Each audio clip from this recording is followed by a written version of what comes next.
இதுக்கு பேர் தான் வந்து பார்த்திங்கன்னா சீத்தாப்பழம்.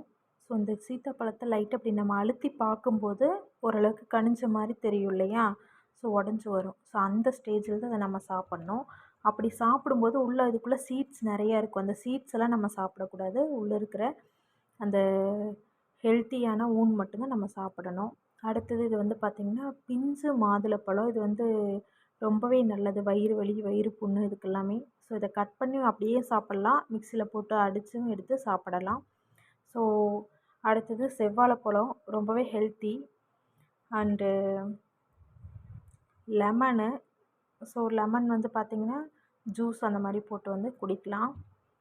தென் கொழுமிச்சப்பழம். நம்ம லெமனில் எப்படி வந்து ரைஸ் செய்கிறோமோ அதே மாதிரியே இந்த கொழுமிச்சம்பழத்துலேயும் நம்ம வந்து லெமனுக்கு பதிலாக கொழுமிச்சம்பழம் ஆட் பண்ணி நம்ம லெமன் ரைஸ் செய்கிற மாதிரியே கொழுமிச்சம்பழத்துலேயும் ரைஸ் செய்ய முடியும். செம்ம டேஸ்ட்டாக இருக்கும்.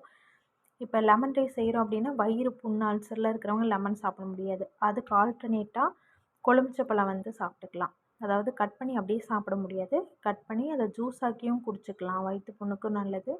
அண்டு ரைஸில் ஆட் பண்ணி, அதாவது லெமன் ரைஸ் செய்கிற மாதிரி லெமனுக்கு பதிலாக கொழுமிச்சம்பழம் ஆட் பண்ணி செஞ்சு சாப்பிட்லாம். ஆர் அதர்வைஸ் அந்த மாதிரி எந்த தொந்தரவும் இல்லை அப்படிங்கிறவங்க இந்த ரெண்டனுடைய ஜூஸையும் பிழிஞ்சு எடுத்து வச்சு கூட மிக்ஸ் பண்ணி குடிக்கலாம். சுகர் லைட்டாக, சால்ட் லைட்டாக ஆட் பண்ணி. ஸோ அப்போ கொஞ்சம் ரொம்ப எனர்ஜெட்டிக்காக ஃபீல் ஆகும்.